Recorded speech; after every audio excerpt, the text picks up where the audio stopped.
to every extent that I can streamline the process and save the taxpayers money, we're going to do so. And we're going to try to keep our jail population low so that there is no need to build another jail now or in the foreseeable future. Ilse? I'm afraid Rob may be a little bit out of the loop on this particular question. David Cavazos is no longer the special prosecutor. It's Ralph Behrens. He's been hired to take over that position. It is a very useful thing, and as Bill said, one of the issues is we've got to get people out of our jails, and if they're going to go to prison, into TDC and out of our jail, because we can't afford to build a new jail. It's just, it would be much better if we could think of a cheaper way to do it, like getting a special prosecutor or creating a public defender's office alongside of that to make the process move more smoothly. The county attorney's office, though, really, even though I was recently in a meeting with Judge Emerson and some other officials about that process, and have certainly told them on many occasions that we're right in there with the idea of moving things along, the county attorney's office doesn't really participate in that project so much because we have a really quick turnaround time on our cases and on our incarcerated people. So I would say 90% of the time, the cases, the misdemeanors that come through our court have already gone in, gotten out, they're on bond, and they aren't really in that process. But if we had someone who was in jail that needed to have their cases disposed of, like if they have a felony also, we work very closely with the district attorneys to get those cases processed and done so those guys get out of jail if they need to be out. Thank you. Rob, what is the annual budget for the county's attorney's office, and where does this money come from? Well, the money comes from the taxpayers. No, specifically. Okay. It's my understanding that the county attorney's office has over $1 million budget. And that budget is apportioned from the commissioners and meeting annually and dividing up the budget.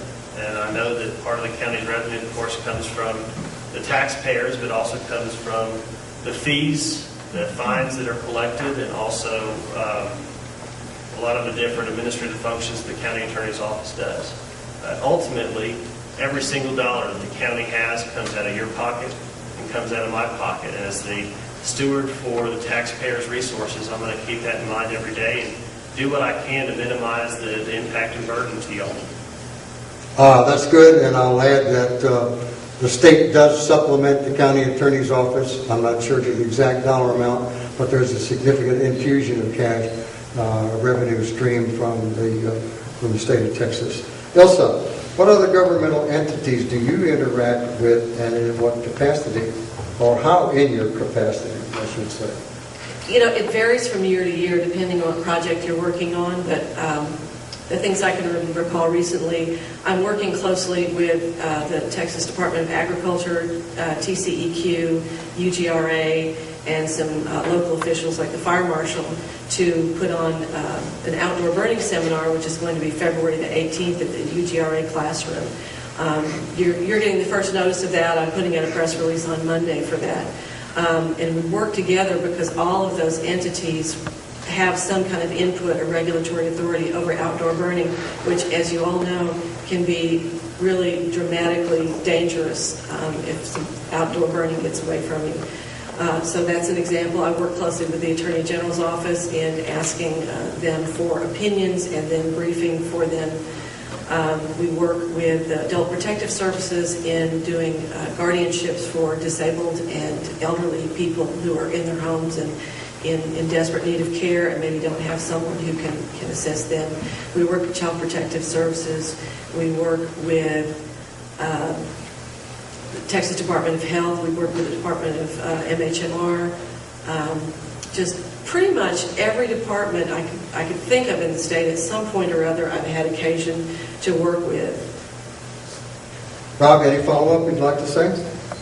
Well, it's easier to break out the roles of the county attorney office and then discuss which governmental entities they interact with, because as Mrs. Bailey said, you interact with almost every governmental entity at some point or another. But take juvenile issues, for example. The county attorney's office is very important in handling the juvenile court.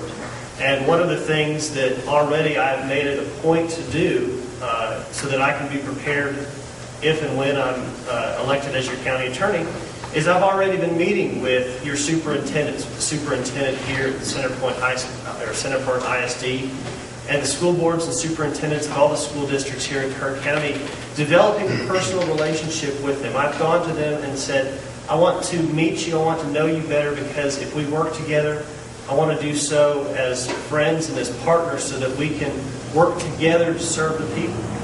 And so I've been making it a point as I prepare for this campaign, as I prepare to be your county attorney, that I've met with your commissioners, that I've met with the appointed officials with Headwaters and UGRA, the Upper Guadalupe River Authority, getting to know them, getting to know the issues that are relevant to this county, and getting prepared so that I'm ready on the first day to be your county attorney, and also to work with our other local and appointed elected officials so that we can better serve y'all.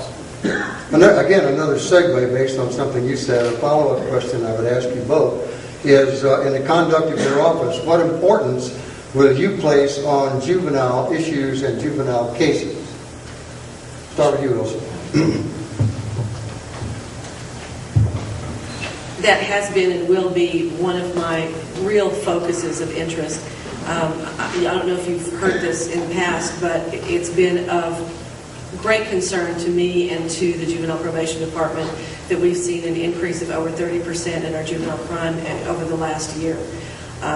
It's not an increase that we're seeing across the statewide, so there's some problem in the system here. It kind of dipped down for the last few months, and I thought, well, maybe we've gotten past that increase and it was just a little bit of a blip, but it started back up again. I can't really explain what's going on, but we have been and are working very hard on it.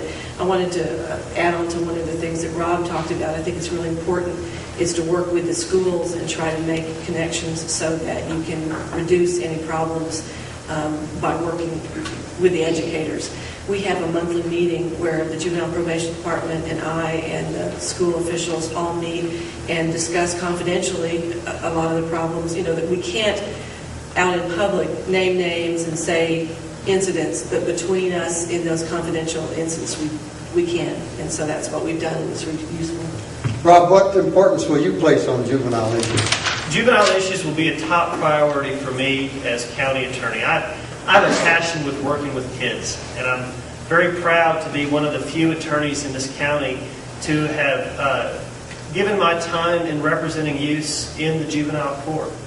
The one thing about kids is that I really believe that you have to hold them accountable so that you can really help these kids. You can really work with them. And many of these kids need some love, need some direction, need some mentorship.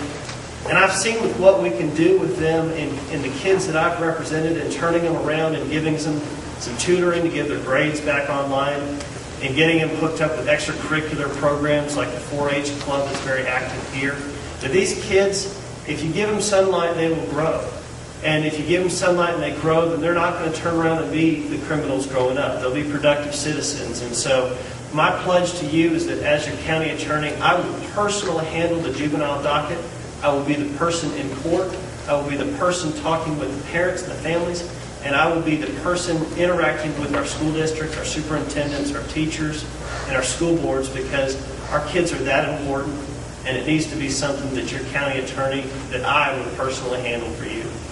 I'm going to give you a question directly here, Rob, and I'll ask Ilse for a follow-up on it. I'm not going to direct it to her immediately because she should know the answer, but we'll see if you do, okay? With what county departments will you regularly interact?